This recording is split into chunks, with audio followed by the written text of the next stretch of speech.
விசுவாசத்தின் வாழ்க்கை குறித்து the life of faith, the life of faith, விசுவாசத்தின் வாழ்க்கை குறித்து நான் உங்களோடு கூட கர்த்தருடைய வார்த்தைகளை பகிர்ந்து கொள்ள நான் விரும்புகிறேன். நன்றாய் கவனிக்க வேண்டும் என்று நான் கேட்டுக்கொள்கிறேன். கிறிஸ்தவ வாழ்க்கை என்பது, கவனிங்கள், கிறிஸ்தவ வாழ்க்கை என்பது விசுவாசத்தின் வாழ்க்கை.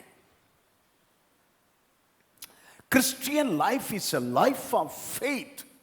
அது விசுவாசத்தின் வாழ்க்கை. விசுவாசத்தின் வாழ்க்கை என்பது, கவனிங்க, ஒவ்வொரு வார்த்தையும் நான் நிதானித்து நான் சொல்ல விரும்புகிறேன். விசுவாசத்தின் வாழ்க்கை என்பது சர்வ வல்ல தேவன் மேலும், சர்வ வல்ல தேவன் மேலும், அந்த தேவனுடைய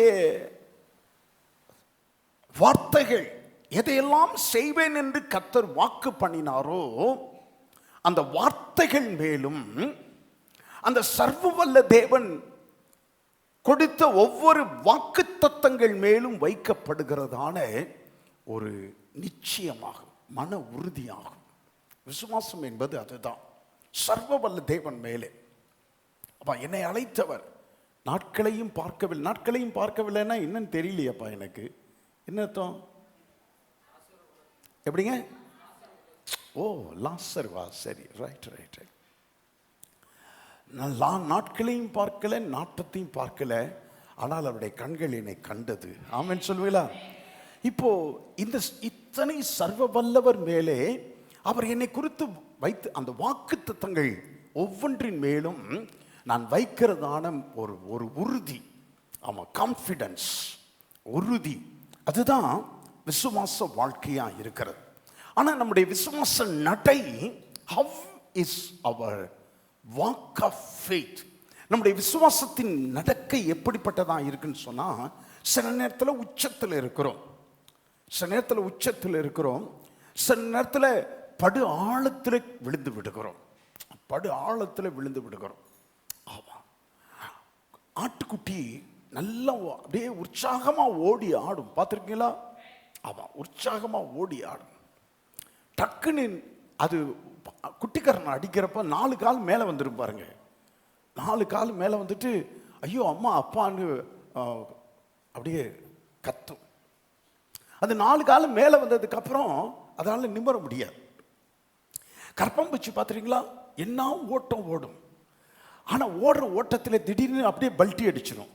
பல்ட்டி அடித்தா எல்லாம் அப்படியே ஹல்லேலூயா ஹல்லேலூயா ஹல்லேலூயா, அதால் நிமிரவே முடியாது.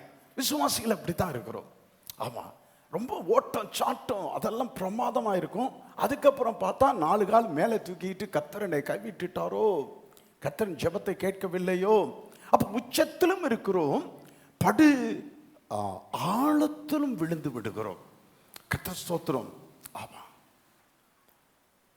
பல நேரங்கள் இந்த தேவன் மேல் விசுவாசம் வைக்கிறோம். சில நேரங்கள் இந்த தேவனை நம்மால் விசுவாசிக்க முடியாமல் போய்விடுகிறது. பல நேரங்களில் இந்த தேவனுக்கு கீழ்ப்படுகிறோம், சில நேரங்களில் கீழ்ப்படியாமல் போய்விடுகிறோம். இப்படிப்பட்ட ஏற்ற தாழ்வுகள் நமக்கு இருப்பது கர்த்தருக்கு நன்றாகவே தெரியும். ஆனால் இந்த ஏற்ற தாழ்வுகளுக்கு மத்தியிலும் நம்முடைய விசுவாச ஓட்டத்திலே நான் சீராக ஓட வேண்டும் என்று கர்த்தர் எதிர்பார்க்கிறார். ஆமென் சொல்லுவீங்களா? ஆமாம். அடுத்த ஒரு கட்டத்திற்கு நான் கடந்து செல்ல விரும்புகிறேன். இயேசு கிறிஸ்துவை நாம் எப்பொழுது ஏற்றுக்கொண்டோமோ, கவனிங்கள், இயேசு கிறிஸ்துவை நாம் எப்பொழுது ஏற்றுக்கொண்டோமோ அன்றைக்கே விசுவாசம் வாழ்க்கை என்னும் பாடக சாலைக்குள் நாம் கால் வைத்து விடுகிறோம். School of faith, college of faith, school of faith தான் நல்ல வார்த்தை. விசுவாசம் என்னும் பாடசாலை, பள்ளிக்கூடம், விசுவாசம் என்னும் பாடசாலைக்குள் நாம் கால் வைத்து விடுகிறோம். The moment we accepted Jesus Christ our Lord and Savior, we put our first step into the school of faith. விசுவாச பாடசாலைக்குள் நாம் கால் எடுத்து வைத்து விடுகிறோம். வயது 12 வயதா இருக்கலாம், 20 வயதா இருக்கலாம், நான் இயேசு கிறிஸ்துவை ஏற்றுக்கொண்ட பொழுது 23 வயது, 30 வயதா இருக்கலாம், 40 வயதா இருக்கலாம். எந்த வயதா இருந்தாலும் நான் என்றைக்கு இயேசுவை ஏற்றுக்கொண்டேனோ அன்றைக்கு நான் தேவனுடைய குடும்பத்தில் நான் பிறந்து விடுகிறேன். ஆமென் சொல்வீங்களா? ஆமா. தேவனுடைய பிள்ளை என்கும் அடையாளத்தை நான் பெற்று விடுகிறேன். தேவனுடைய பிள்ளை என்கிற அடையாளத்தை நான் பெற்று விடுகிறேன். அப்போ பரலோகத்தின் குடியுரிமை மாறிவிடுகிறது. என்னுடைய குடியுரிமை மாறிவிடுது. சிட்டிசன்ஷிப், நம்முடைய குடியிருப்பு பரலோகத்தில் இருக்கிறது என்று சொல்லி பவுல் சொல்கிறார். அவர் சிட்டிசன்ஷிப் இஸ் ஹெவன். நம்முடைய குடியிருப்பு, இன்றைக்கு நாம் இந்தியாவிலே இந்திய குடியுரிமை பெற்றவனாக இருக்கிறோம். ஆதார் அதற்கு ஒரு அடையாளம். நான் இந்திய குடியுரிமை பெற்றவன் என்பதற்கு அடையாளம் ஆதார் அட்டை. ஆனா இயேசு கிறிஸ்துவை ஏற்றுக்கொண்டவர்களாக நீங்கள் என்றைக்கு மாறுகிறீர்களோ அன்றைக்கு பரலோகத்தின் குடியுரிமை பெற்றவர்களாகிறீர்கள். அப்போ உங்களுடைய குடியுரிமை மாறுகிறது. தேவனுடைய ராஜ்யம் உடைய குறிக்கோளாகிறது. ஆமென் சொல்வீங்களா? நீங்கள் உடன்படிக்கைக்கு உரியவர்கள் ஆகி விடுகிறீர்கள். அப்போ உங்களை குறித்து தேவனுடைய நோக்கம் வெளிப்பட ஆரம்பிக்கிறது. ஒவ்வொரு காலகட்டத்திலும் உங்களை குறித்து ஒரு நோக்கத்தை கர்த்தர் வைத்திருக்கிறார். அந்த அந்த வெளிப்பாடு ஆரம்பிக்கிறது, வெளிப்பட ஆரம்பித்து விடுகிறது. அப்போ உங்களை குறித்து நீங்க எழுத படிக்க தெரியாதவர்களா இருந்தாலும் சரி, கர்த்தருடைய குடும்பத்தில், தேவனுடைய குடும்பத்தில் பிறந்தவர்களாய் நீங்கள் வந்துவிட்டா உங்களை குறித்து தேவனுடைய ராஜ்யத்தில் ஒரு திட்டத்தை கர்த்தர் வைத்திருக்கிறார். ஆமென் சொல்லுவீங்களா? கவனிங்க. அப்போ நீங்க என்னைக்கு இயேசு கிறிஸ்துவுடைய குடும்பத்திற்குள்ளாக வந்து விட்டீங்களோ, தேவனுடைய குடும்பத்திற்குள்ளாக வந்து விட்டீங்களோ, தேவனுடைய பிள்ளைகளாய் மாறிவிட்டீர்களோ, எப்பொழுது பரலோகத்தின் குடியுரிமை நீங்கள் பெற்றுவிட்டீர்களோ அந்த க்ஷணம் தொடங்கி God speaks to us. God guides us. God shows us his ways. God leads us. God uses us. God works through us. அந்த க்ஷணம் முதற்கொண்டு தேவன் நம்மோடு கூட பேச ஆரம்பிக்கிறார். தேவன் நம்மை வழிநடத்த ஆரம்பிக்கிறார். தேவன் நமக்கு தம்முடைய வழிகளை காண்பிக்க ஆரம்பிக்கிறார். இதுதான் வழி, நீ இதுதான் வழி. பள்ளிக்கூடம் முடிச்சிட்டியா, இதுதான் வழி. கல்லூரி முடிச்சிட்டியா, இதுதான் உன்னுடைய வழி. மாமா வேலைக்கு போறியா, இதுதான் அடுத்த உன்னுடைய ஸ்டெப்பு. அப்ப திருமண காரியத்திலே கர்த்தர், அப்போ அவருடைய வழியை கர்த்தர் நமக்கு காண்பிக்க ஆரம்பிக்கிறார். அவருடைய ராஜ்யத்திற்காக நம்மை பயன்படுத்த ஆரம்பிக்கிறார். கர்த்தர் நம் மூலமாக அவர் கிரியை செய்ய விரும்புகிறார். இன்னும் இதற்கு உச்சகட்டமாக சொல்ல வேண்டுமானால், என்னை வைத்து தம்மை மகிமைப்படுத்துகிறார், தம்மை வைத்து என்னை மேன்மைப்படுத்துகிறார். நான் மறுபடியும் சொல்லுகிறேன், மூன்றாவது எல்லாரும் நீங்கள் சொல்ல வேண்டும். என்னை வைத்து தம்மை மகிமைப்படுத்துகிறார், தம்மை வைத்து என்னை மேன்மைப்படுத்துகிறார். சொல்லுங்கள்.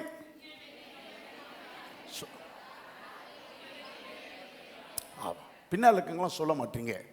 என்னை வைத்து தம்மை மகிமைப்படுத்துகிறார், தம்மை வைத்து என்னை மேன்மைப்படுத்துகிறார். சொல்லுங்கள். என்னை வைத்து, தம்மை வைத்து. இதெல்லாம் உங்க வாழ்க்கையில் நடக்குதா? இதெல்லாம் உங்களுடைய வாழ்க்கையில் நடக்குதா? கர்த்தர் உங்களோடு கூட பேசுகிறாரா? கர்த்தர் உங்களை வழிகாட்டுகிறாரா? கர்த்தர் தம்முடைய காரியங்களை உங்களுக்கு தெரிவிக்கிறாரா? கர்த்தர் உங்களை பயன்படுத்துகிறாரா? கர்த்தர் உங்கள் மூலமாக அவர் கிரியை செய்கிறாரா? உங்களை வச்சு அவர் மகிமைப்படுகிறாரா? சுகுமார் நிமித்தம் நான் மகிமைப்பட்டேன் என்று சொல்லி சொல்லும் காரியங்கள் உண்டா? கர்த்தர் நிமித்தம் நான் மேன்மைப்படுத்தப்படுகிறேனா? என் ஜாதியின் நடுவிலே, நான் வேலை செய்கிற இடத்திலே, நான் வசிக்கின்ற இடத்திலே கர்த்தர் நிமித்தம் நான் உயர்த்தப்படுகிறேனா? கர்த்தர் என்னை மேன்மைப்படுத்துகிறாரா? இதெல்லாம் உங்களுடைய வாழ்க்கையில் நடக்கிறதா? கர்த்தர் ஸ்தோத்திரம். இதெல்லாம் நடக்கலன்னு சொன்னா இன்றைக்கு நீங்கள் மனம் திரும்ப வேண்டும் என்று கர்த்தர் விரும்புகிறார். நான் என்ன செய்யணும் ஆண்டவரே?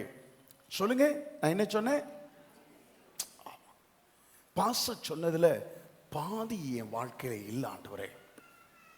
இல்லைன்னா பாச சொன்னதுல இன்னும் பல காரியங்கள் என் வாழ்க்கையில நான் அனுபவிக்கவில்லை. ஆண்டவரே, நான் என்ன செய்யணும்? இன்னைக்கு நீங்கள் என்ன செய்ய வேண்டும் என்று கர்த்தருடைய ஆவியானவர் உங்களுக்கு சொல்லி தர விரும்புகிறார். ஊர் என்னும் கல்தேயர் தேசத்திலே, ஊர் என்னும் கல்தேயர் தேசத்திலே ஆபிரகாம் எனப்பட்ட ஒரு மனிதன் இருந்தான். ஆபிரகாம் எனப்பட்ட ஒரு மனிதன் இருந்தான். முழுக்க முழுக்க அவன் ஒரு விக்கிரக ஆராதனைக்காரனாக இருந்தான்.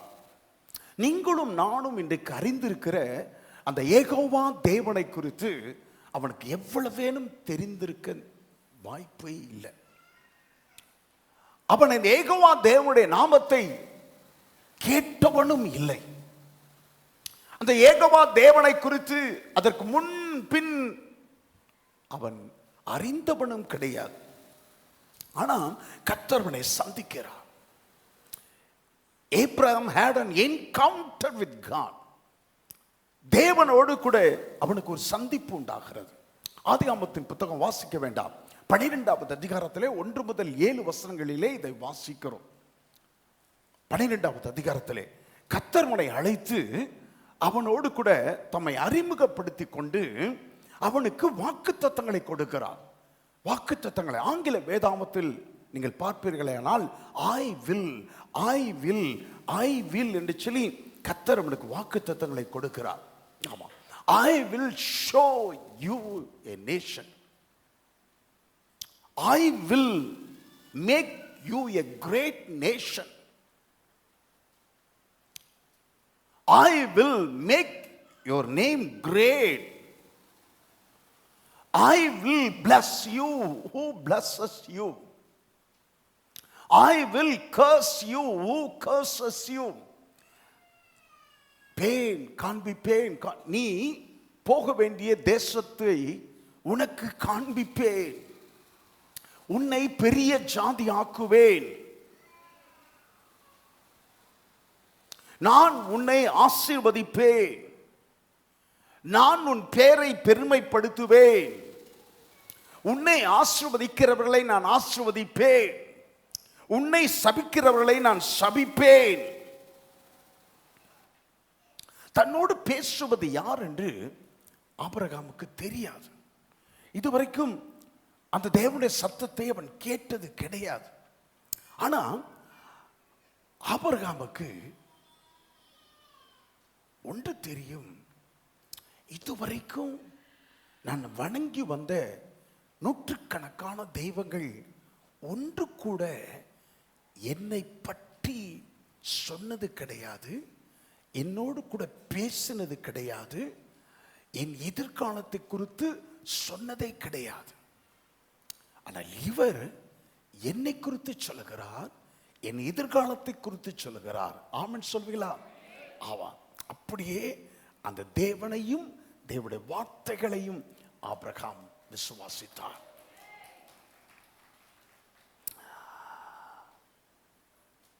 அவனை பெரிய ஜாதி ஆக்கினாரா? அவன் பெரிய ஜாதி ஆக்கினார். பெரிய இன்றைக்கு உலகம் எங்கும் யூதர்களுக்கும் ஆபிரகாம் தான் விசுவாசிகளின் தகப்பன், இஸ்லாமியருக்கும் ஆபிரகாம் தான் தகப்பன். இஸ்லாமியர்கள் இஸ்மவேலின் மூலமாக ஆபிரகாமுக்கு சொந்தமாகிறார்கள். யூதர்கள் சொல்லுங்க, ஈசாக்கின் மூலமாக ஆபிரகாமுக்கு சொந்தமாகிறார்கள். நீங்களும் நானும் இயேசு கிறிஸ்து மூலமாய் ஆபிரகாமுக்கு சொந்தமாகிறோம். சொல்லுங்க, யூதர்கள் யார் மூலமா? ஈசாக்கின் மூலமா இயேசு கிறிஸ்து சொந்தமாகிறார்கள். இஸ்லாமியர் இஸ்மவேலின் மூலமாக இயேசு கிறிஸ்துக்கு ஆபிரகாமுக்கு சொந்தமாகிறார்கள். நாம் எல்லாம் இயேசு கிறிஸ்துவின் மூலமாக ஆபிரகாமுக்கு நாம் சொந்தமாகிறோம். அப்ப 3 பேருக்குமே ஆபிரகாம் தான் தகப்பன், ஃபாதர் ஆஃப் ஃபெய்த், விசுவாசிகள் தகப்பன் என்று ஆபிரகாம் அழைக்கப்படுகிறார். இப்போ எப்படி அவரை ஆஸ்வதிச்சார், எப்படி அவரை உயர்த்தினார் என்று நான் உங்களுக்கு விளக்கி சொல்ல விரும்புகிறேன். நான் உங்களுக்கு சொன்னேன், என்றைக்கு இயேசு கிறிஸ்துவை ஏற்றுக்கொண்டோமோ அன்றைக்கே நாம் விசுவாச பாடசாலைக்குள் நாம் கால் எடுத்து வைக்கிறோம். ஆமென் சொல்வீங்களா? அப்ப விசுவாச பாடசாலைக்குள் கால் எடுத்து வைக்கிறோம். ஸ்கூல்ல எத்தனை பேர் சேர்க்கிறப்பா சில பேர் நிறைய பேர் அழுவாங்க. அழுதிங்களா? யாரெல்லாம் அழுதுருக்கீங்க? ஆமா, நானும் வெக்கப்படாமல் சொல்லுங்களேன், என்னங்க இப்படி? ஆமாம், நான் படித்த பள்ளிக்கூடத்தில் அந்த நாட்களை தட்டி அடிச்சிருப்பாங்க. கிராஸாக தட்டி கடகடன்னு தட்டி மேலே ஏறிட்டேன். எப்பா எனக்கு பிடிக்கல, என்னை கூட்டிகிட்டு போங்கன்ட்டேன். ஆமாம், நான் 5வது படிக்கும்போது என்னுடைய வீட்டு பாட நோட்டு 2 நோட்டை கடலை வறுக்கிறவன்ட்ட கொடுத்து, மழை காலம், ஒண்டி இருந்த இடத்துல குளிர், நிறைய குளிர். சரி, எல்லாரும் கடலை வாங்கி தின்னாங்க, என்கிட்ட காசு இல்லை. கூட ஒருத்தன் ரெங்கன் ஒருத்தன் இருந்தான், படுபாவி, குடுறான்ட்டான். நானும் கொடுத்துட்டு கடலை வாங்கி தின்னுட்டு, அப்புறம் அதோட விளைவு பெரும் விளைவு. ஸ்கூலுக்கு போனால் ஸ்கூலில் அடிக்கிறாங்க, வீட்டுக்கு வந்தால் வீட்டில் என்ன வீட்டு பாடமே எழுதி கொடுக்கலையான்றாங்க. அப்பயே நான் நல்லாங்க, மோசமெல்லாம் இல்லை, எல்லாருடைய எழுத்தையும் நான் எழுதிடுவேன், நல்லா எழுத தெரியும். அதனால் எங்கள் டீச்சருடைய கையெழுத்தை அழகாக போட்டுட்டேன். ஆமாம், எங்கள் டீச்சர் கையெழுத்தை போட்டுட்டு எங்கள் அப்பாட்ட காமிச்சேன், எங்கள் அப்பா கையெழுத்தை போட்டு எங்கள் டீச்சர்கிட்ட காமிச்சிட்டேன். சந்தேகம் வரல. 40 நாள் இப்படி ஓடிடுச்சு. 40 நாளைக்கு அப்புறம் விஷயம் தெரிஞ்சிடுச்சு. ஒரு யூதாஸ் ஒருத்தன், என் கூட ஒருத்தன் யூதாஸ்னு, அவன் லோகையான்னு ஒருத்தன் இருந்தான். அவன் யூதாஸ், சரியான யூதாஸ். வீட்டில் வந்து காட்டி கொடுத்துட்டான் என்ன. ஆமாம், என்ன, நான் ஸ்கூலை விட்டு வீட்டை விட்டு ஓடிட்டேன் யூனிஃபார்மோட. திருச்சியிலேருந்து ஈரோடுக்கும் திருப்பூருக்கும் போயிட்டேன். கடைசியில் எங்கள் சித்தப்பா கிட்ட வீட்டில் தஞ்சம் அடைஞ்சேன், திருப்பூரில் தஞ்சம் அடைஞ்சேன். ஏண்டா என்ன செய்யணும்னு சொன்ன, எங்களுக்கு படிக்க விருப்பம் இல்லை. அப்போ என்ன செய்யணும், என்னதான் செய்யணும்? எங்களுக்கு 2-3 கண்ணுக்குட்டி வாங்கி விடுங்க, நாங்கள் மாடு மேய்க்கிறோன்ட்டோம். நான் சொன்னது உண்மை, நான் மாடு மேய்க்கிறேன்னு சொல்லிட்டோம். அவர் சரி ரைட்டு, மாட்டு வியாபாரிக்கு நான் சொல்லுகிறேன்ட்டு எங்கள் அம்மா அப்பா கிட்ட சொல்லிட்டார். ஆமாம், எங்கள் அம்மா அப்பா வந்தாங்க, பேச விரும்பல, இப்படியே திரும்பிக்கிட்டேன். ஆமாம், என்ன செய்யணும் சொல்லு, வா வீட்டுக்கு போகலான்னு. நான் மாடு மேய்க்கத்தான் போவேன், பள்ளிக்கூடம் போக மாட்டேன். நான் சொல்றது உங்களுக்கு புரியுதா? ஆமாம், எல்லாருக்கும் பாடசாலை பிடிச்சு போகிறது கிடையாது. ஆமாம், சில பேர் அக்காமார் போகிறாங்கன்னு பார்த்தோன்னே தம்பிமாருக்கு என்ன ஆயிரும், நானும் ஸ்கூலுக்கு போகணும். அவ்வளோ அக்கா மாதிரியான பேக் போட்டிருக்காங்க, எனக்கும் பேக் வேணும். இவன் ஸ்கூலே போகலை இன்னும். மாமா, இவனுக்கு ட்ரெஸ்ஸே போட தெரியாது, அதை கொட்டி பேக்கை மாட்டிக்குவான். அவன் வெறும் முதுகில் பேக்கை மாட்டிக்கிட்டு இது ஏன் பேக்குன்னு அலைவான். சில பேருக்கு மூத்தவர்களை பார்த்து ஆசை வரும். ஆனால் பள்ளிக்கூடத்தில் நுழைஞ்சோன்னே எளிதில் நாம் அதோடு கூட அப்படியே இணங்கி போவது கிடையாது. பாடசாலை, விசுவாசத்தின் பாடசாலையும் அப்படித்தான். ஆமா, கஷ்டம். ஆனா ஒவ்வொன்றாக கற்றுக்கொண்டு வருகிறோம். ஒரு ஆமென் சொல்வீங்களா? ஆமா, கர்த்தர் ஸ்தோத்திரம். அத்தனை நாட்களுக்கு பின்பதாக அந்த வருஷத்திலே மறுபடியும் நான் வகுப்பிலே 5ஆம் வகுப்பிலே மீண்டுமாய் வாத்தியார் காலில், ஹெட்மாஸ்டர் காலில் விழுந்துட்டார் எங்க அப்பா. அப்படியே சரணம் அப்படின்னு விழுந்துட்டேன். ஆமா, சேர்த்து கொண்டார்.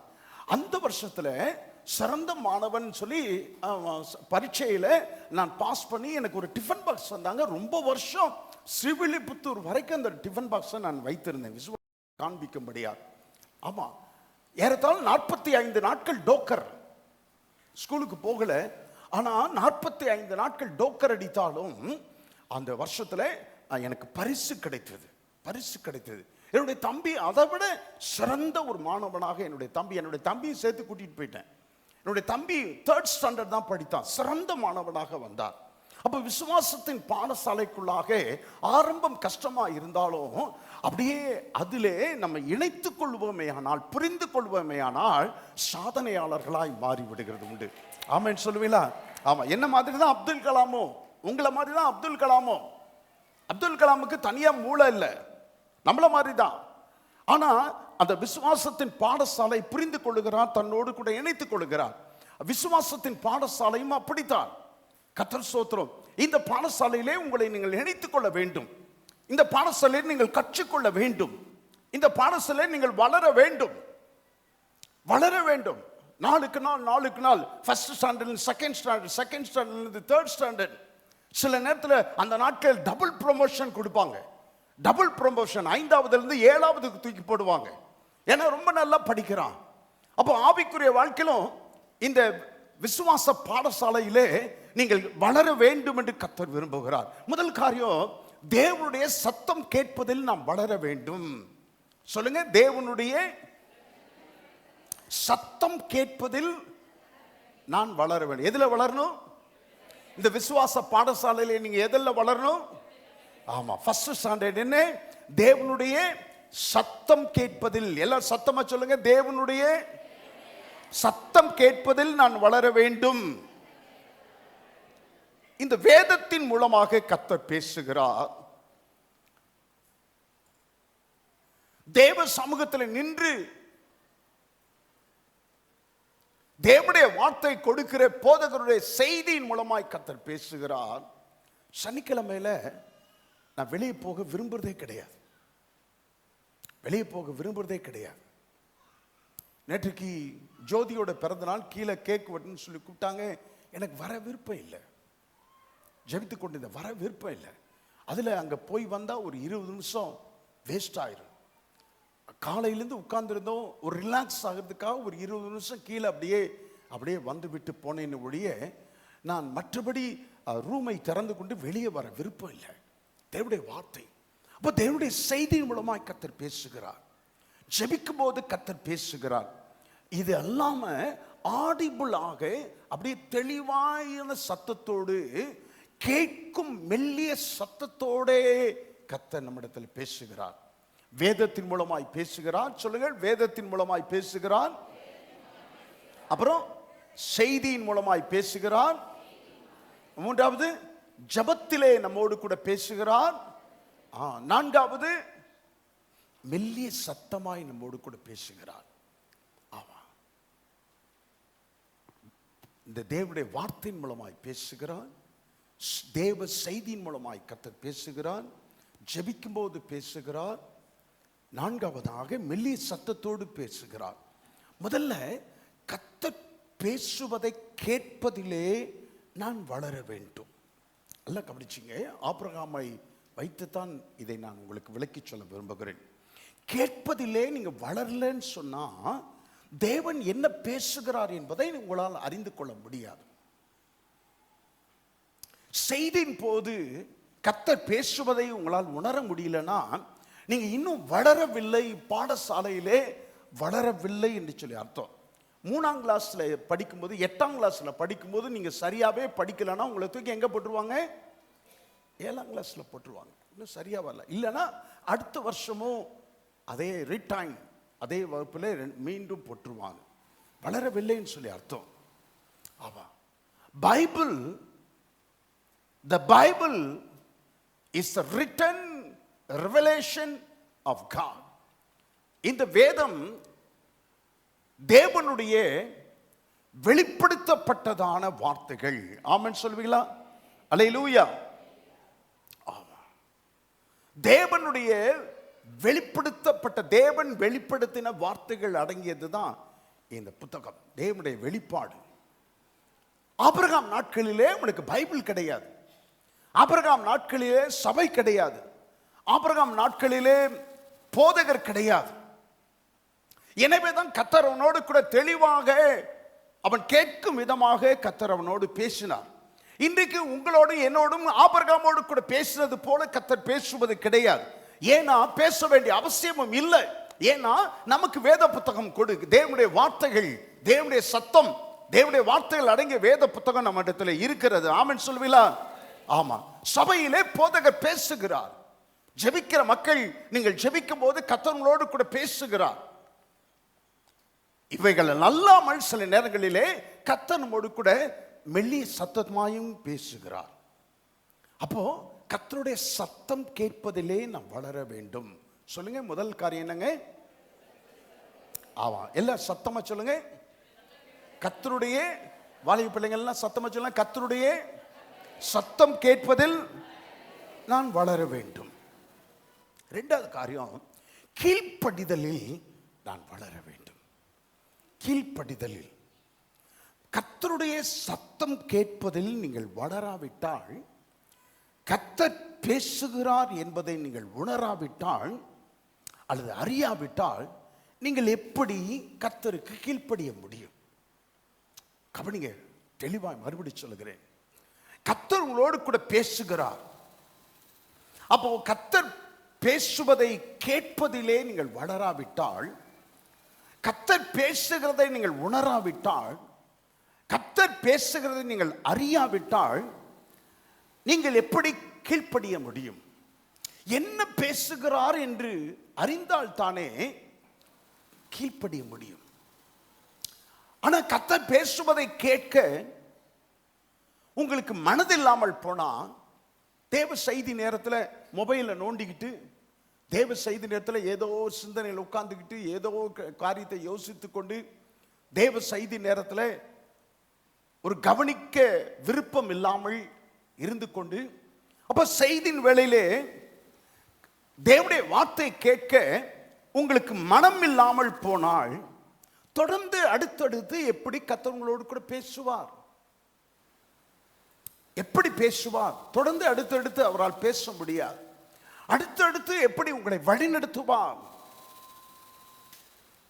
If I don't listen to God speaking to me, I can't obey him. கர்த்தர் என்னோடு கூட பேசுவதை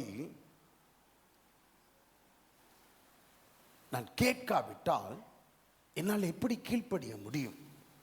ஆபிரகாமை பார்த்து கர்த்தர் சொன்னார், நீ உன் தேசத்தையும் உன் இனத்தையும் உன் தகப்பன் வீட்டையும் விட்டு புறப்பட்டு நான் உனக்கு காண்பிக்கும் தேசத்துக்கு போ என்று சொன்னார். கர்த்தர் அவனோடு கூட பேசினதை ஆபிரகாம் கேட்காவிட்டால் அவன் எப்படி புறப்பட்டு போயிருக்க முடியும்? கர்த்தர் பேசினதை ஆபிரகாம் கேட்காவிட்டால் அவன் எப்படி கர்த்தருடைய வார்த்தைக்கு புறப்பட்டு போன்னு சொன்ன கர்த்தருடைய வார்த்தைக்கு கீழ்ப்படிந்திருக்க முடியும்? கவனிங்க, நான் சொல்றது உங்களுக்கு புரியுதா? உன் தேசத்தையும் உன் இனத்தையும் உன் தகப்பன் வீட்டையும் விட்டு புறப்பட்டு நான் உனக்கு காண்பிக்கும் தேசத்துக்கு போ என்று சொன்னதை ஆபிரகாம் கேட்காமல் போய்விட்டால், உணராமல் போய்விட்டால், அல்லது கேட்க மனதில்லாமல் அசட்டையாய் இருந்து விட்டால் அவன் எப்படி புறப்பட்டு போயிருக்க முடியும்? அவன் எப்படி கர்த்தருடைய வார்த்தைக்கு கீழ்ப்படிந்திருக்க முடியும்? கர்த்தர் ஸ்தோத்திரம். அவன் கீழ்ப்படிந்திருக்காவிட்டால், கவனிங்க, ரொம்ப முக்கியமான காரியம், அவன் கீழ்ப்படிந்திருக்காவிட்டால் அவன் எப்படி பெரிய ஜாதியாக மாறி இருக்க முடியும்? அவன் கீழ்ப்படிந்திருக்காவிட்டால் அவனை எப்படி கர்த்தர் பெரிய ஜாதியாக, அவன் பேரை கர்த்தர் எப்படி மேன்மைப்படுத்தி இருப்பார், பெருமைப்படுத்தி இருப்பார்? அவன் கீழ்ப்படிந்திருக்காவிட்டால் கர்த்தர் அவனை எப்படி ஆசீர்வதித்திருக்க முடியும்? எப்படி ஆசீர்வதித்திருக்க முடியும்? அவன் கீழ்ப்படிந்திருக்காவிட்டால் அவன் எப்படி ஜாதிகளுக்கு தலைவனாக மாற முடியும், தகப்பனாக மாறி இருக்க முடியும்? அவன் கீழ்ப்படிந்திருக்காவிட்டால் அவனை ஆசீர்வதிக்கிறவர்களை எப்படி ஆசீர்வதித்திருக்க முடியும்? அவன் கீழ்ப்படிந்திருக்காவிட்டால் அவனை சபிக்கிறவர்களை கர்த்தர் எப்படி சபித்திருக்க முடியும்? சொல்றது புரியுதா? இப்ப ஏன் தெரியுமா? இங்கதான் விஷயம் இருக்குது. பல வருஷமா நான் விசுவாசியா இருக்கிறேன், ஞானஸ்நானம் எடுத்து பல வருஷம் ஆகுது. ஆனா இன்னும் கர்த்தருடைய ஆசீர்வாதம், இன்னும் கர்த்தருடைய வாக்குத்தத்தம் என் வாழ்க்கையில் நிறைவேறல. நான் ஆசீர்வாதமா இல்லை, மற்றவர்களுக்கு ஆசீர்வாதமா இல்லை. கர்த்தருக்கு கொடுக்க கூட முடியாத நிலைமையில நான் இருக்கிறேன். கர்த்தர் என் பேரை ஜாதிகளுக்கு, என் குடும்பத்தாருக்கு மத்தியில் இன்னும் என் பேரை பெருமைப்படுத்தல, என் பேரை மேன்மைப்படுத்தல. ஏன் இதெல்லாம் தெரியுமா? எங்கோ கீழ்ப்படியாம போயிட்டேன். எங்கோ கீழ்ப்படியாம ஏன் போன தெரியுமா? கர்த்தருடைய சத்தம் கேட்காமல் போய்விட்டேன். கர்த்தருடைய சத்தத்தை அசட்டையா எண்ணி இருந்து விட்டேன். கர்த்தர் என்னோடு கூட பேசுவதை அறியாமல் போய்விட்டேன், உணராமல் போய்விட்டேன். கர்த்தருடைய சத்தம் கேட்டாதான் கீழ்ப்படிய முடியும். கீழ்ப்படிஞ்சாதான் அவன் புறப்பட்டு போக முடியும். அவன் புறப்பட்டு போனாதான் கர்த்தருடைய பெரும் ஜாதியாக மாற்ற முடியும். அவனை கர்த்தர் ஆசீர்வதிக்க முடியும். அவனை சபிக்கிறவர்களை சபித்து கர்த்தர் சபிக்க முடியும். அவனை ஆசீர்வதிக்கிறவர்களை கர்த்தர் ஆசீர்வதிக்க முடியும். அவன் கீழ்ப்படிஞ்சு போனா தான் அவன் பேரை கர்த்தர் பெருமைப்படுத்த முடியும். உங்களுக்கு புரியுதா? அல்லேலூயா. ஏன் விசுவாசிகள், நீங்க நல்ல விசுவாசிகள், மனசார சொல்லுகிறேன், நல்ல விசுவாசிகள். ஆனா உங்களில் அநேக இன்னும் கர்த்தர் உங்களுக்கு வைத்திருக்கிற அந்த மேன்மையான அந்த இடத்தை அடைய முடியாததற்கு காரணம் ஜெபிக்கிறது இல்லை. அதனால கர்த்தர் சத்தம் கேட்கிறது இல்லை. வேதத்தை வாசிக்கிறது இல்லை. அதனால கர்த்தர் சத்தத்தை கேட்க முடியல. தேவனுடைய செய்தியே ஏனோ தானம் என்று கேட்கிறோம். அவை கர்த்தருடைய சத்தத்தை கேட்க முடியல. கர்த்தருடைய சத்தத்தை கேட்க முடியாதனால கர்த்தர் கீழ்ப்படிய முடியல. கர்த்தருக்கு கீழ்ப்படியாதனால இன்னும் நான் கர்த்தர் என்னை குறித்து நினைத்திருக்கிற அளவிலே கர்த்தராலே என்னை உயர்த்தி வைக்க முடியல.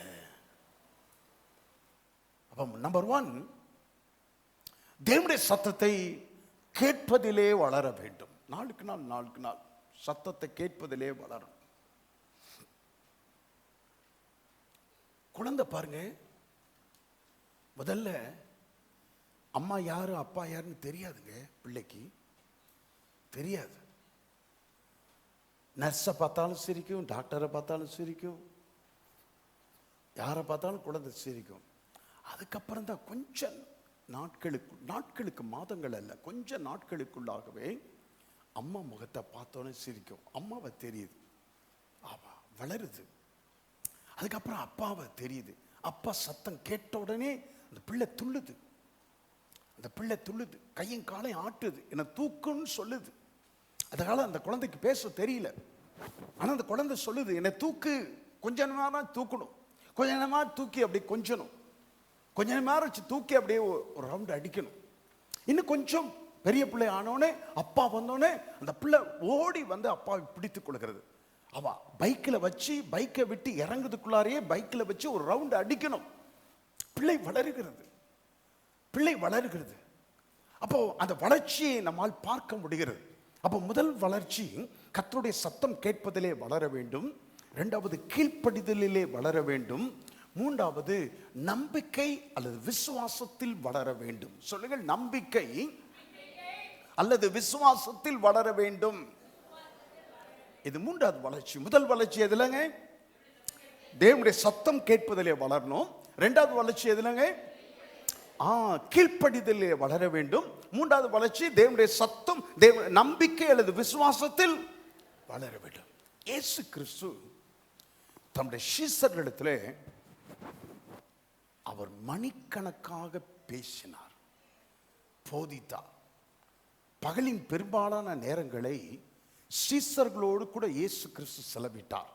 சீஷர்களுக்கு போதிப்பதற்கென்றே இயேசு அவர்களை தனிமையில் கூட்டிச் சென்றார். ஆனா இயேசு கிறிஸ்து எத்தனை முறை தம்முடைய சீஷர்களிடத்தில் எனக்கு இந்த காரியத்திற்கு கீழ்ப்படிய வேண்டும் என்று சொல்லி கேட்டுக்கொண்டார் என்று தெரியுமா? எத்தனை முறை தெரியுமா? நீங்கள் கீழ்ப்படிய வேண்டும் என்று சொல்லி எத்தனை முறை சொல்லி இருக்கிறார்?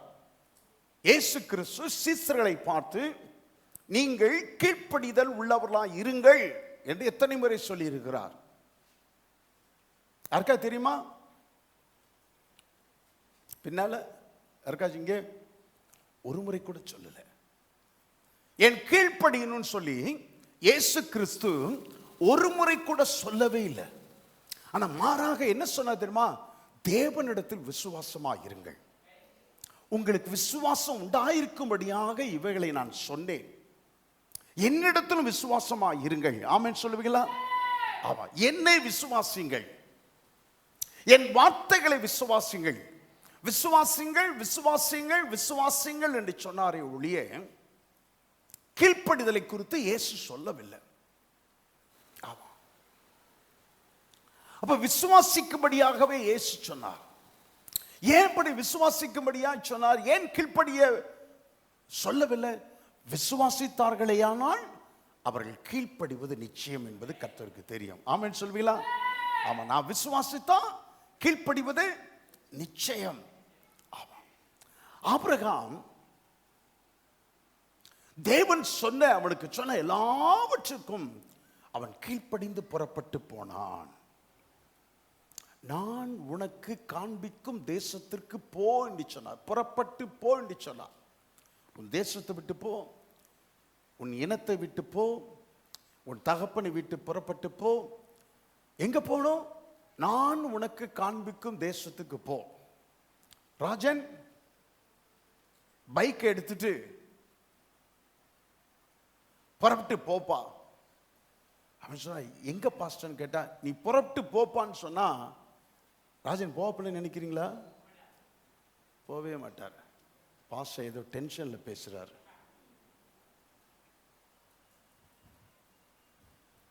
டென்ஷன்ல பேசுறான்னு வச்சுக்கோ. எங்க போகணும்னு சொல்லி கர்த்தர் சொல்லாமலே புறப்பட்டு போயின்னு சொன்னார். ஆமா, ஏன் சொல்லி இருக்கலாம்? இவ்வளவு சொன்னவர், உன் தேசத்தை விட்டு போ, உன் இனத்தை விட்டு போ, உன் தகப்பன் விட்டு புறப்பட்டு போ, நான் உனக்கு காண்பிக்கும் தேசத்திற்கு போ என்றெல்லாம் சொன்னவர் எந்த தேசத்திற்கு போவது என்று அவருக்கு தெரியாதா?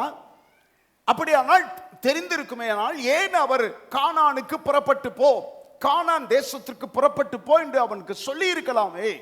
ஏன் சொல்லல? அவன் விசுவாசத்துல ஃபர்ஸ்ட் ஸ்டெப் எடுத்து வச்சா அடுத்த ஸ்டெப் எல்லாம் கர்த்தர் கரம் பிடித்து நடத்துவதற்கு அவர் ஆயத்தமாக இருந்தார். ஆமென் சொல்லுவீங்களா? அவன் ஃபர்ஸ்ட் ஸ்டெப்பை எடுத்து வைக்கணும். ஃபர்ஸ்ட் ஸ்டெப்பை எடுத்தே வைக்காம, சைக்கிள் அந்த நாட்களில் ஓட்டுறது சொல்லி தந்துருப்பாங்க பார்த்துறீங்களா?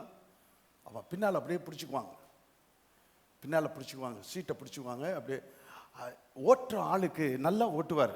நல்லா ஏன் திரும்ப நல்லா ஓட்டுவார்? பின்னால் சீட்டை பிடிச்சிக்கிட்டே ஒடியாடுறாங்கன்னு சொல்லி ஓட்டுவார், நல்லா ஓட்டுவார். திரும்பி பார்த்து பின்னால் சைக்கிள் பிடிக்கலன்னு சொன்னா என்ன ஆயிரும்? ஆண்பார் கட கட கட கட கடன்னு ஆடும், கட கட கடன்னு ஆடும். ஆமா, ஏன்னா பிடிக்கல. விசுவாசத்தில் ஃபர்ஸ்ட் ஸ்டெப் எடுத்து வச்சா அடுத்த ஸ்டெப், ஒவ்வொரு ஸ்டெப்பும் கர்த்தர் கரம் பிடித்து நடத்துவதற்கு அவர் ஆயத்தமாக இருக்கிறார். ஆமா, கர்த்தர் ஸ்தோத்திரம். அவனுடைய ஆபிரகாமுடைய நாட்களில், இந்த நாட்களில் இந்த கையில் இருக்கிற மொபைல் இருக்குதே, அந்த மொபைலில் உங்கள் வீடு எங்கன்னு புறப்பட்டு வரணும்னு ஆட்டோக்காரன்ட்டு சொன்னோம்னா அப்படியே லொக்கேஷனை போட்டால் உங்கள் வீடு எந்த மூலையில், எத்தனாவது தெருவில் மூலையில் இருந்தாலும் லொக்கேஷன் காமிச்சிடும். டைரக்ஷன் மேப்பு சொல்லி தந்துடும். கையில் இருக்கிற மொபைலில் எங்கே போகலான்னு சொல்லி விசாரிக்க வேண்டிய அவசியமே கிடையாது. லொக்கேஷனை பார்த்தே வந்துடலாம், ஆட்டோக்காரன்ட்ட காமிச்சு வந்துடலாம். ஆபிரகாம் நாட்களில் ஐபோன் கிடையாது, மேப்பு கிடையாது, லொகேஷன் தெரியாது. எங்க போகணும், கிழக்கையா மேற்கையா வடக்கையா தெற்கையா தெரியாது. ஜிபிஎஸ் கிடையாது, ஒன்றுமே கிடையாது. அப்படின்னா என்ன அர்த்தம்? எடுத்து வைக்கும் ஒவ்வொரு ஸ்டெப்பிலும் அவன் தேவனை விசுவாசிக்க வேண்டும், தன்னை சார்ந்திருக்க வேண்டும் என்று கர்த்தர் எதிர்பார்த்தார். ஆமென் சொல்லுவீங்களா? உங்க வாழ்க்கையில் அப்படித்தான். In each and every step of your faith life, God wants you to depend upon him. உங்களுடைய நீங்கள் எடுத்து வைக்கிற விசுவாச வாழ்க்கையில் எடுத்து வைக்கிற ஒவ்வொரு ஸ்டெப்பிலும் நீங்கள் கர்த்தரையே சார்ந்திருக்க வேண்டும் என்று கர்த்தர் விரும்புகிறார். ஆமென் சொல்லுவீங்களா? எங்க விசுவாசம் இல்லையோ அங்கே கீழ்ப்படிதல் இல்லாமல் போய்விடுகிறார். ஆமென் சொல்லுவோமா? ஆமா. எங்கன்னு சொல்ல மாட்டாரு அவர். என்ன இப்பதான் என்கிட்ட சமீபத்தில் தான் பேசினாரு, இப்பதான் பேசுறாரு. இதுவரைக்கும் அந்த கடவுளை நான் பார்த்ததே கிடையாது, அந்த கடவுளுடைய சத்தத்தை நான் கேட்டதே கிடையாது. புறப்பட்டு போன்னு சொல்றாரு. எங்க போன்னு சொல்ல வேண்டாமா? என்ன கடவுள் அவர்? அப்படியெல்லாம் ஆபிரகாம் சொல்லல, அப்படியெல்லாம் ஆபிரகாம் சொல்லல. ஆமா, ஒரு முறை ஒருபோது கூட அப்படி சொல்லவில்லை. எப்பொழுதெல்லாம் கீழ்ப்படியாமல் போகிறோமோ, கவனிகள் நான் சொல்கிறதை, எப்பொழுதெல்லாம் தேவனுடைய பிள்ளைகள் உங்கள் வாழ்க்கையிலே தேவனுக்கு கீழ்ப்படியாமல் போகிறீர்களோ அப்பொழுதெல்லாம் விளைவுகள் கசப்பானதாக இருக்கும். எப்பொழுதெல்லாம் என்னுடைய சொந்த அனுபவத்தில் நான் சொல்கிறேன், எப்பொழுதெல்லாம் தேவனுக்கு கீழ்ப்படியாமல் போய்விடுகிறோமோ அப்பொழுதெல்லாம் அதனுடைய விளைவுகள் கசப்பானதும் வேதனை நிறைந்ததுமாக மாறிவிடுகிறது. நீங்க எப்பெல்லாம் கீழ்ப்படியாமல் போகிறீர்களோ அப்பெல்லாம் விளைவுகள் கசப்பானதாய் வேதனை நிறைந்ததாய். ஆமா, உங்க ஏன் இப்படி ஏன் இவ்வளவு வேதனை என் வாழ்க்கையில கர்த்தர், எனக்கு தெரியாது, ஆனா கர்த்தருக்கு தெரியும். நீங்க கீழ்ப்படியாமல் எங்கோ எப்பொழுதோ கீழ்ப்படியாமல் போனது நிமித்தமாக அதனுடைய விளைவு, கீழ்ப்படியாமல் போனது நிமித்தமாக உண்டான விளைவை நீங்கள் அனுபவிக்கிறீர்கள் என்பது கர்த்தருக்கு தெரியும். ஆமா, தேவனுடைய சத்தம் கேட்பதிலே வளர வேண்டும், கீழ்ப்படிதலிலே வளர வேண்டும், விசுவாசத்து கர்த்தரை சார்ந்திருப்பதிலே வளர வேண்டும். சொல்லுங்கள், தேவனுடைய சத்தம் கேட்பதிலே வளர வேண்டும். நம்பர் 2, நம்பர் 3, விசுவாசம் வைத்து அல்லது நம்பிக்கை அல்லது விசுவாசத்தில் வளர வேண்டும். விசுவாசம் வைத்து தேவனை சார்ந்திருப்பதிலே நான் வளர வேண்டும். 4வது, காத்திருத்தலில் நான் வளர வேண்டும். காத்திருத்தல், காத்திருத்தல், வெயிட்டிங் அப்பான் காட்ஸ் டைம். தேவன் ஒவ்வொன்றுக்கும் ஒரு காலத்தை வைத்திருக்கிறார். இயேசு கிறிஸ்துவை ஏற்றுக்கொண்ட உடனே வாக்குத்தத்தங்கள் எல்லாம் அடுத்தடுத்து கொரியர் வர மாதிரி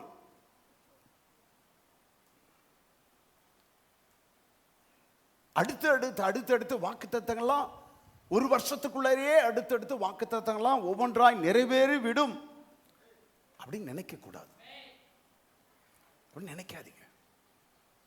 நினைக்காதீங்க. ஆபிரகாமுக்கு கர்த்தர் ஆபிரகாமோடு கூட பேசின பொழுது அவனுக்கு வயது எத்தனை தெரியுமா? 75. ஆபிரகாமோடு பேசின போது ஆபிரகாமுக்கு வயது 75. ஆனா கர்த்தர் அவனிடத்தில் சொன்ன வாக்குத்தத்தம் அவனுடைய வாழ்க்கையில் நிறைவேறின பொழுது ஆபிரகாமுக்கு வயது என்ன தெரியுமா? 100 வயது. அப்ப 75 வயதிலே கர்த்தர் பேசுகிறார். 100வது வயதிலே தான் அந்த வாக்குத்தத்தம் நிறைவேறுது.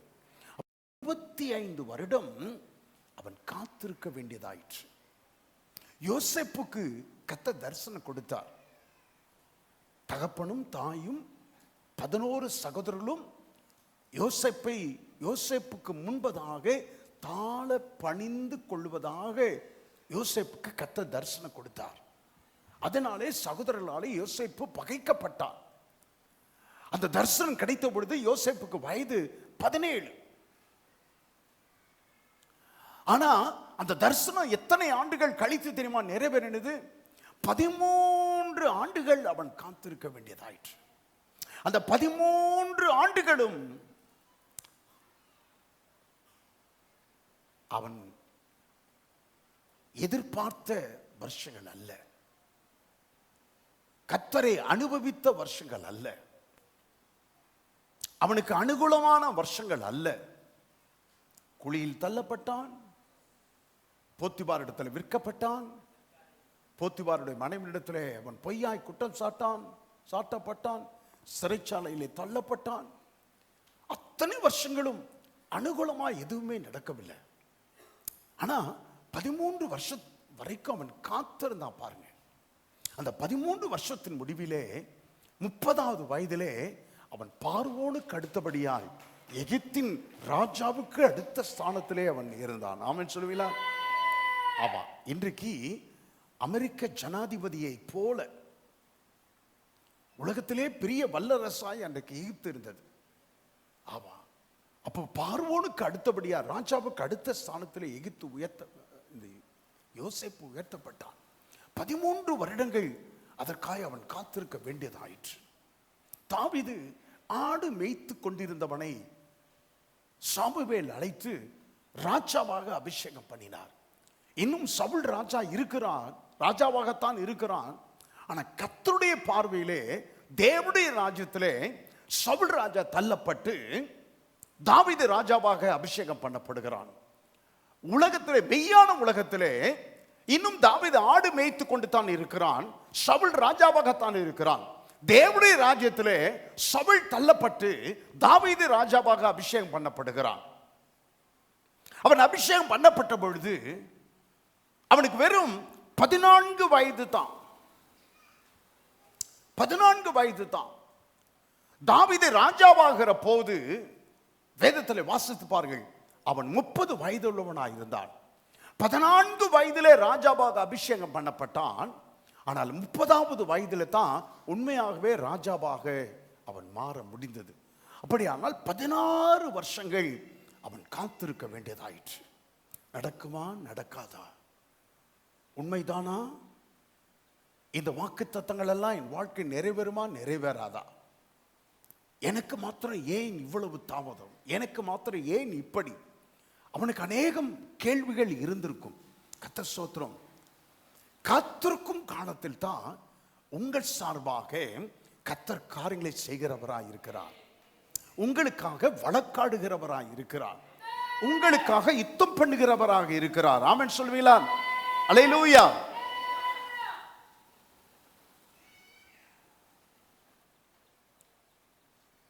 நம்முடைய தேவன் சர்வ வல்லவர்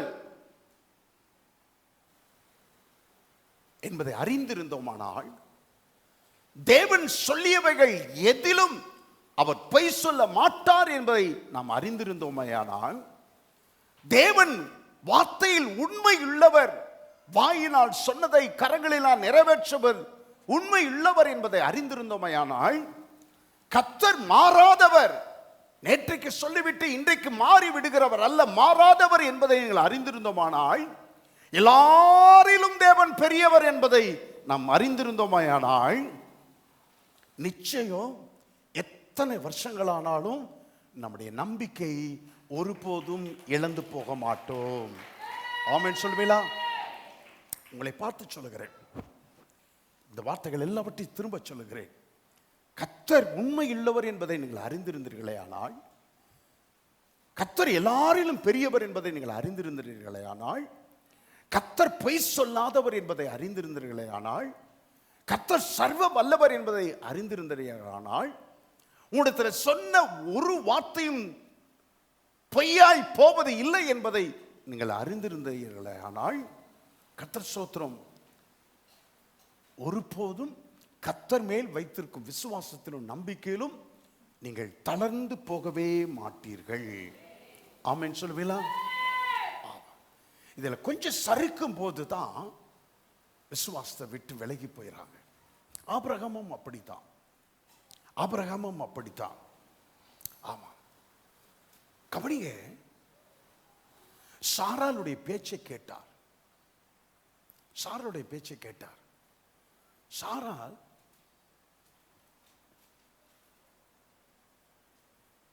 ஒரு நாள் சொன்னா, நம்மளும் இத்தனை வருஷம் காத்துட்டு, உங்களுக்கு 75 வயசுல இருந்து இப்போ 85 வயசு ஆயிடுச்சு, கர்த்தர் இன்னும் என்னுடைய கற்பத்தை திறந்த பாடு இல்லை. அதனால என் வேலைக்காரி இந்த ஆகார நீங்க மனைவியா ஏற்றுக்கொண்டு அவள் மூலமாய் ஒரு குழந்தை எனக்கு பெற்றுத்தாங்கன்னு சொன்னார். சாராளுடைய வார்த்தை ஆபிரகாம் கேட்டு ஆகாரை தனக்கு மனைவி ஆக்கி கொண்டு அவள் மூலமாய் பெற்றெடுத்த இஸ்மவேல் இன்றைய வரைக்கும் ஈசாக்கிற்கும் இஸ்மவேலுக்கும் பகை உண்டாயிருக்கிற ஒரு சொல்லை. ஆமென் சொல்லுவீங்களா? இன்றைக்கு இந்த நாளளவும் யூதர்களுக்கும் இஸ்ரவேலருக்கும், யூதர்களுக்கும் இஸ்லாமியருக்கும் யுத்தம் இந்த நாளளவு நடந்து கொண்டிருக்கிறது. அதற்கு காரணம் என்ன தெரியுமா? ஆபிரகாம் கர்த்தருடைய வார்த்தையை அவன் நம்பாமல் சாராளுடைய பேச்சை அவன் கேட்டான். சாராளுடைய பேச்சை கேட்டான். கர்த்தர் ஸ்தோத்திரம். அப்புறம் இன்னொருத்தர் அவன் சொல்றான், ஆண்டவரே, எனக்கு பிள்ளை இல்லை, இனி பிள்ளை பிறப்பதாகவும் இல்லை, இவ்வளோ சொத்துக்கும் அடுத்து யாரை நான் வாரிசாக வைப்பது? நானும் வயசாயிடுச்சு, எனக்கும் என்னுடைய மனைவிக்கும் வயசாயிடுச்சு, பிள்ளை பிறப்பதற்கான சாத்தியம் இல்லை, அடுத்து இவ்வளவு சொத்துக்கும் யாரை நான் வாரிசாக எழுதுவது? ஒன்று செய்யுங்க ஆண்டவரே, என் வீட்டு விசாரணைக்காரனாக, சூப்பர்வைசரா. வீட்டில் ஒருத்தன் சின்ன பிள்ளைந்து பிறந்ததுலேருந்து என் வீட்டிலே வளர்ந்தவன் எலையேசர் இருக்கிறான். அந்த எலையேசர் எனக்கு மகனை போல எனக்கு எல்லா காரியங்களையும் செய்கிறான். அந்த எலையேசரை நான் வாரிசாக வைக்கட்டுமா என்று சொன்ன பொழுது, இல்லை இல்லை செய்யாதே, உன் கற்ப பிறப்பானவனே உனக்கு வாரிசாக இருப்பார். ஆமென் சொல்லுவீங்களா? உன் கற்ப பிறப்பானவனே சொல்லுங்கள், உன் கற்ப பிறப்பானவனே. இப்ப சாராள் ஆபிரகாம்கிட்ட பிள்ளை இல்லை, இனி பிள்ளை பிறப்பதற்கான அனுகூலமும் சாத்தியமும் இல்லை.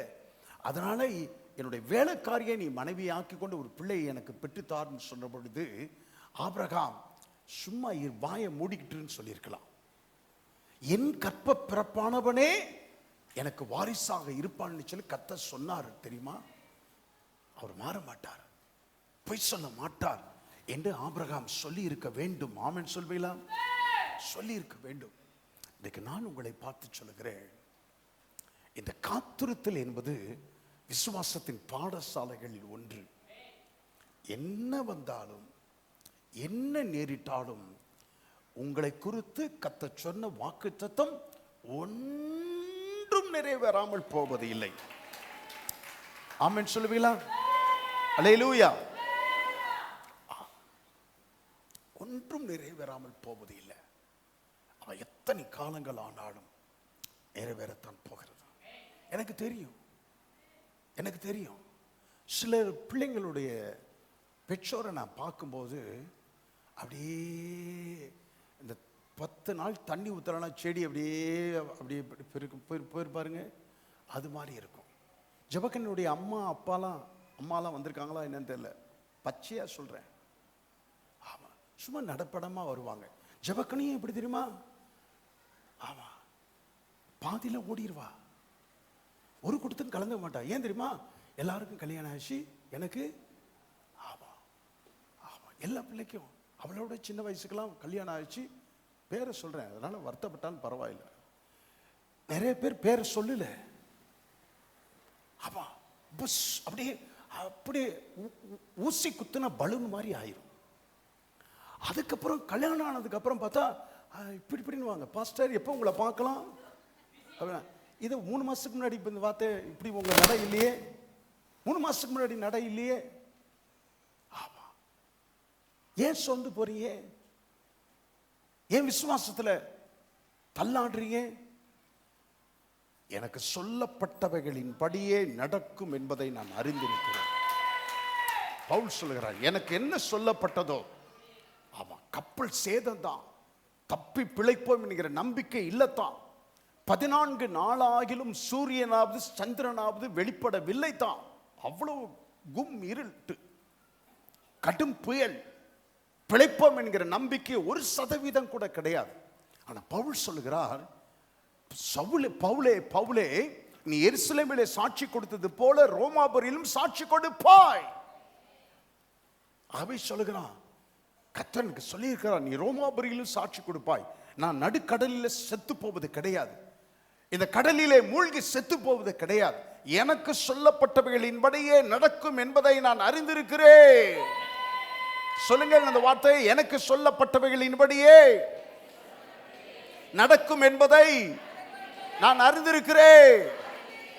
யாக்கோபிடத்தில் கர்த்தர் சொல்கிறார், நான் உனக்கு சொன்னதை செய்யும் அளவும் உன்னை கைவிடுவதும் இல்லை, உன்னை விட்டு விலகுவதும் இல்லை. நான் உனக்கு சொன்னதை செய்யும் அளவும் உன்னை கைவிடுவது இல்லை. அப்ப யாக்கோபுக்கு புரிந்து விட்டது, என்னவானால் சரி, எவ்வளவு தாமதமானால் சரி, கர்த்தர் எனக்கு சொன்னதை செய்யும் அளவு என்னை கைவிடவே மாட்டார். ஆமென் சொல்லுவீங்களா? ஆமா. இப்ப 22வது அதிகாரம் 1வது வசனத்தை வாசித்து பாருங்கள். 22வது அதிகாரம் 1வது வசனம் வேகமாய். இந்த காரியங்கள் நடந்த பின்பு, இந்த காரியங்கள் நடந்த பின்பு, எந்த காரியங்கள் நடந்த பின்பு? எந்த காரியங்கள் நடந்த பின்பு? விசுவாசத்தில் ஆபிரகாம் தவறி போனான், கீழ்ப்படிதலிலே அவன் தவறி போனான், கர்த்தருக்கு காத்திருப்பதிலே அவன் தவறி போனான். ஆமென் சொல்லுவீங்களா? இந்த காரியங்கள் எல்லாம் நடந்த பின்பு அவன் இப்போ கொஞ்சம் தெளிவாயிட்டான். தெளிவான பொழுது கர்த்தர் அவனை சோதித்தார். கர்த்தர் அவனை சோதித்தார். முதல்ல கீழ்ப்படியாமல் போனா, அவன் தகப்பன் வீட்டை விட்டு புறப்பட்டு வான்னு சொன்னா, தகப்பன் வீட்டில் அவன் சித்தப்பாவெல்லாம் கூட்டிட்டு வந்துட்டான். தன்னுடைய சகோதரனுடைய மகனை எல்லாம் லோத்துவை எல்லாம் கூட்டிட்டு வந்துட்டான். கர்த்தர் சொல்லல, கூட்டிட்டு போன்னு சொல்லல. கீழ்ப்படிதலிலே அவன் தவறி போனான், விசுவாசத்திலே தவறி போனான், காத்திருப்பதிலே தவறி போனான். ஆனா எல்லாவற்றிலும் கொஞ்ச நாள் கழித்து அவன் தெளிவாகி, ஈசாக்கு பிறந்த பிறகு அவன் தெளிவாயிட்டான், ரொம்ப தெளிவாயிட்டான். அவன் செத்துப்போன தன்னுடைய தன்னை உயிர்ப்பித்ததையும், செத்துப்போன தன்னுடைய மனைவியுடைய கற்பத்தை உயிர்ப்பித்ததையும் அறிந்த ஆபிரகாம் அப்படியே விசுவாசத்தில் அப்படியே ஆண்டவரை பிடிச்சுக்கிட்டான். அப்ப கர்த்தர் அவனை அடுத்து அவனை சோதிக்கிறார்.